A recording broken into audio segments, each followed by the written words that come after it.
सरपंच तेज बली के घर के बाहर एक बार फिर से लोगों का जमावड़ा लगा हुआ था। जिसने भी एक रात पहले घटित ये घटना सुनी, उनके लिए कानों पर विश्वास करना मुश्किल हो रहा था। घर के अंदर से आती रोने धोने की आवाज से लोगों का कलेजा फटा जा रहा था। ये तीसरा कांड है सरपंच जी के घर में। हमें नहीं लगता वो किसी को छोड़ेगी। उसी भीड़ में से किसी ने कहा, सही कह रहे हो भैया, 1.5 साल के अंदर एक ही परिवार में 3 मौत होना बड़ी चिंता की बात है। बेचारे सरपंच जी का तो पूरा परिवार ही बिलट गया। लेकिन एक बात समझ नहीं आई कि वो अपने ही परिवार के पीछे क्यों पड़ी है। भला सरपंच जी से उसकी क्या ही दुश्मनी हो सकती है। जिसको उसने मारा वो थे तो चचेरे, तो क्या थे तो उसके अपने ही ना। कहे तो तुम बिल्कुल सही रहे हो भैया। जरूर कोई ऐसा राज है जो हम में कोई नहीं जानता। हमें तो डर है कि अगर सरपंच जी ने जल्द ही इसका कोई ठोस उपाय नहीं किया तो एक दिन वो इनके पूरे खानदान का विनाश नहीं करते। अब तो वो शक्तिशाली भी हो चुकी होगी। अपने साथ 2 और को जो मिला लिया है।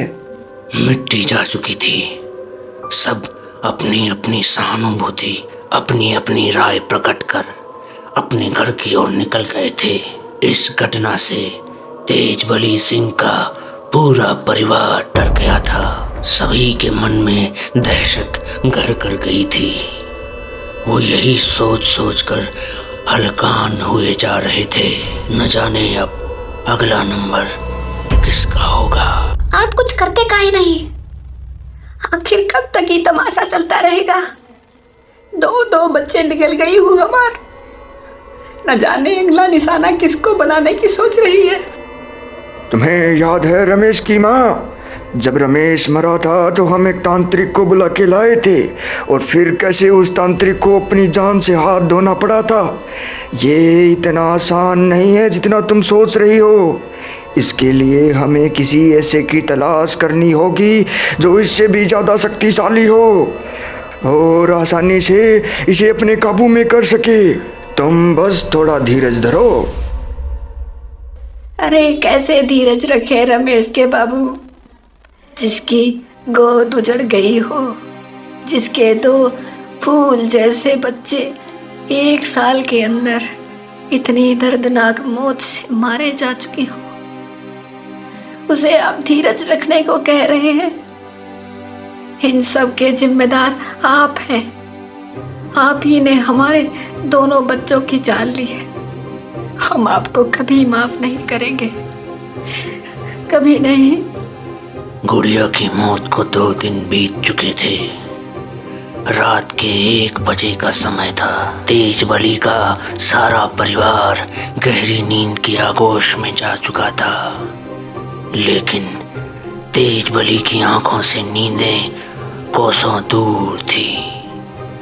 आखिर ऐसा क्या किया जाए कि राकेश की औरत के खौफ से इस घर को निजात दिलाई जा सके।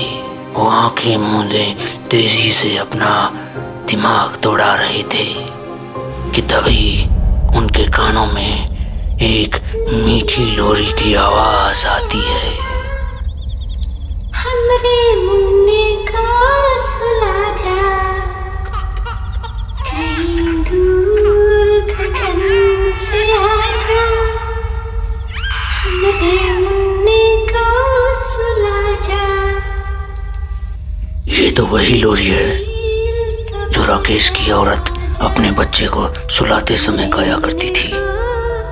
मतलब वो यहीं आसपास है और इसी लोरी के साथ उसकी आंख खुल जाती है। वो अपने चारों ओर देखते हैं लेकिन उन्हें कोई नहीं दिखता। थोड़ी देर बाद वही आवाज,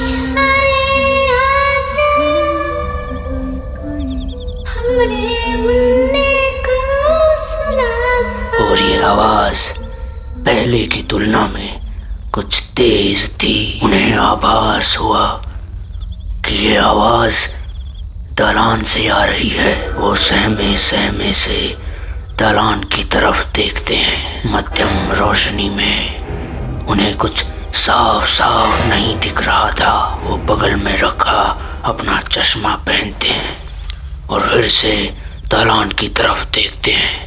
अब उन्हें साफ साफ दिख रहा था। दालान में कोने की तरफ घूंघट की ओट में एक औरत अपने छोटे से बच्चे को लोरी गाकर सुना रही थी। ये देखते ही उनका कलेजा हलक में अटक गया। वो देख रहे थे कुछ देर पहले जो अपने बच्चे को गोद में लिए लोरी गा रही थी, अब वो अपने बच्चे को जमीन पर लेटा धीरे धीरे उनकी ओर बढ़ रही थी। वो उसे अपनी तरफ आता देख अपनी आंखों को कसकर खींच लेते हैं। अगले कुछ ही पलों में वो अपने गले में किसी के हाथ का स्पर्श महसूस करते हैं। धीरे धीरे वो स्पर्श पकड़ में तब्दील हो गई। वो चीखना चाह रहे थे लेकिन उनकी आवाज गले से बाहर नहीं निकल रही थी। उसकी पकड़ तेज हो चुकी थी और वो उस पकड़ से अपने को आजाद करने की भरसक कोशिश कर रहे थे। उनके गले पर उसके हाथों की पकड़ तेज और तेज होती जा रही थी और तभी चारपाई की चर्र चर्र का शोर सुन वहीं बगल में लेटे उसके भाई बलराम की आंख खुल जाती है। ये भैया की चारपाई इतनी आवाज क्यों कर रही? सोचते हुए वो तेज बली की तरफ अपना मुंह घुमाते हैं और फिर जो दृश्य उनकी आंखों के सामने था कि उसे देख उनकी गिंगी बन गई। वो देख रहे थे एक औरत जिसका चेहरा घूंघट से ढका हुआ था, लेकिन उसके शरीर का जितना हिस्सा दिख रहा था उन हिस्सों में बड़े बड़े फफोले पड़े हुए थे जो जगह जगह से फट चुके थे और उन फटे हुए फफोलों में से खून और पानी का मिश्रित द्रव निकल रहा था जिसकी दुर्गंध सांस लेना मुश्किल कर रही थी। वो तेज बली सिंह के ऊपर झुकी हुई थी और उनका गला पूरी ताकत से दबाती जा रही थी। तेज बली झटपटाहट के साथ खुद को बचाने की जिद्दोजहद में लगे हुए थे। इतना देख राम बली चिल्लाते हैं, छोड़ दो भैया को, अरे कोई बचाओ भैया को, ये क्या कर रही हो बहू? बहू शब्द सुन वो तेज बली के गले की पकड़ ढीली कर देती है और अपना चेहरा ऊपर की तरफ उठाती है। अचानक हवा का एक तेज थपेड़ा आता है और उसका घूंघट हट जाता है। उसका घूंघट हटते ही रामबली ने देखा वो बिना आंखों वाली चुड़ैल उन्हें लाचार भाव से लिप्त चेहरे से देख रही थी और फिर वो तेज बली का गला छोड़ उन्हें देखते हुए उल्टे पांव पीछे की ओर घूमे बिना ही दालान की ओर बढ़ने लगी। वहां से अपना बच्चा उठाती है और गायब हो जाती है। तब तक उनकी आवाज सुन सारे घर वाले जमा हो चुके थे। किसने किया बदनाम से, किसने